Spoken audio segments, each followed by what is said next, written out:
Hey folks, a little bit of show and tell today. I don't usually get to put the flutes that I'm making up on my website.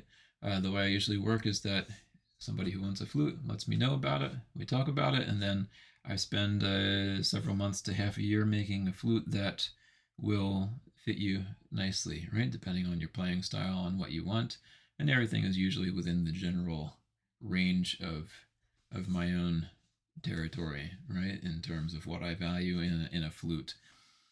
This first one I'll show you today is a 2.3, which is sometimes known as a 2.4, even though the length is a 2.3. I made this for Dr. Yamada actually, and he wanted something with a whole lot of back pressure that would be very quiet. Um, so that's what I did.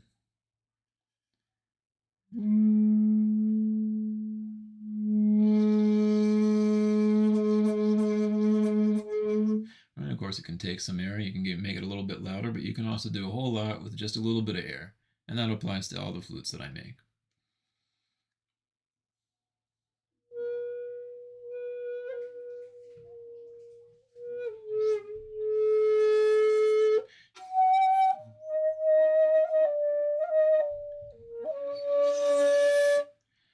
And I usually take care to make it so that you can play the deeper melody notes um, with a little bit of skill. But as far as the limitations of the flutes go, you can play those deeper melody notes without shading the holes. Right? I like these flutes to be able to be played without any hole shading. Playing without hole shading feels different. It feels really good, and it gives you that sort of ancient sound that is what I like to go for because that's what resonates with me. Mm.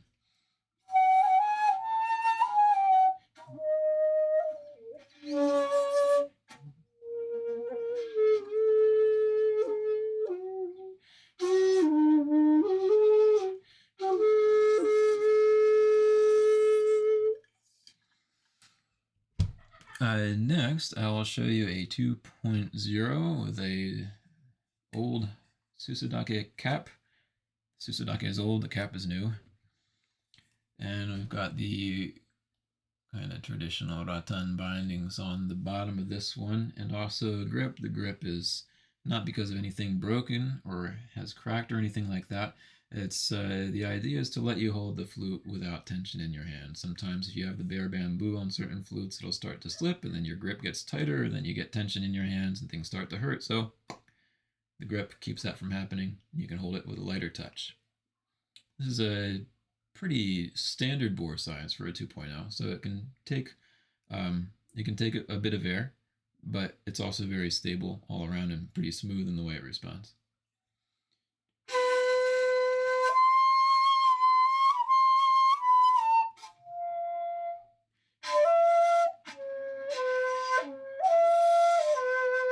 Now you can do those deeper MIDI sounds again without shading the holes.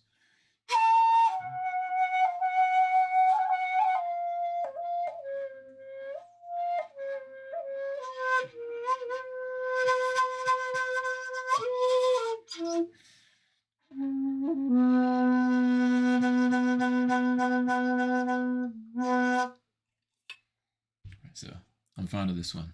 This one's been on TV, man.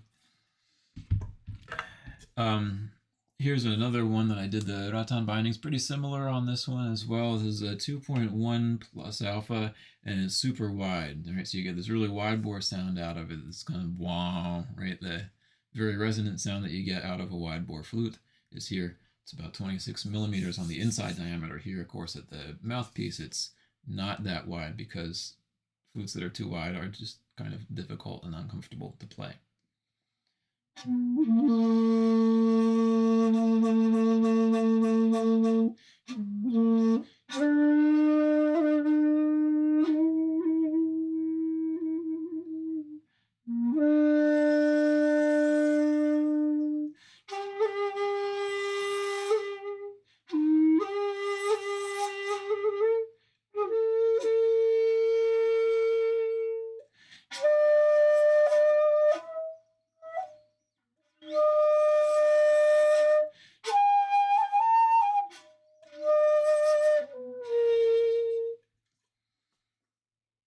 That feels nice. want to make a flute for myself one of these days, but yeah, sometimes I kind of like I kind of want to keep it. So I feel about all of them though, and that's okay. That's how it should be. Here's an interesting one. There's a 1.8, a beefy 1.8 with another Susudake cap there, and this one, the good man that this is going to has a little bit of an urushi allergy going on, so we decided not to use urushi on it.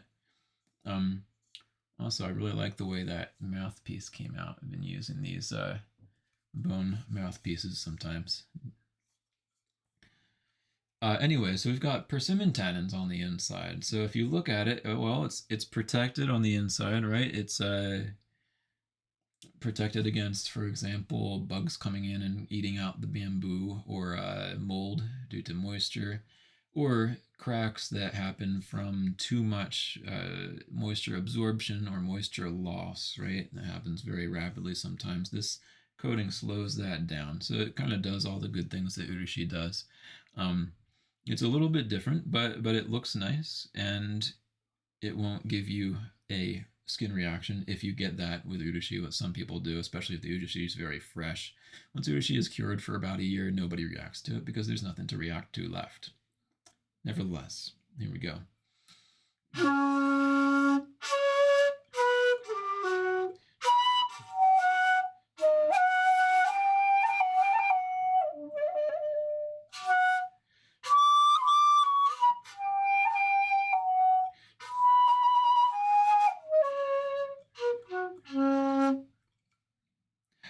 So that came out really nice too. I'm very pleased with you, sir. There's this one, and the last-ish one. Yeah, we'll make this the last one that I'm going to show you today. This is actually one I guess I lied before that I don't make flutes for myself, because I do sometimes. I needed a 1.5 to play the urajoshi pieces that I like to play in Kimburyo. And they work really well with a 1.5, and that's precisely what this is. Especially when I'm playing akebonon joshi or komoi joshi, I like to have a 1.5, the sort of higher sounds, and the way you can manipulate the flute it's just different, and it feels right.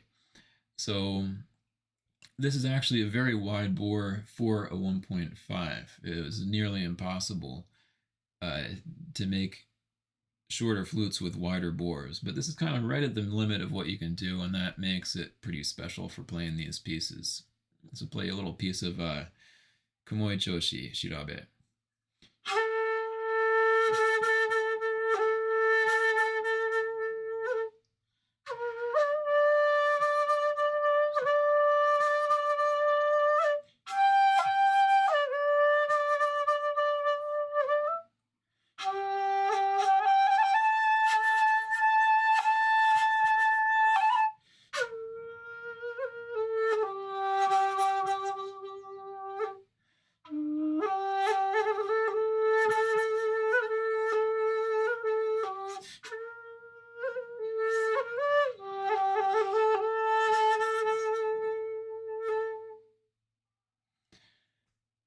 So there you go. That's what's been going on. Happy to share it with you. All right. See you later.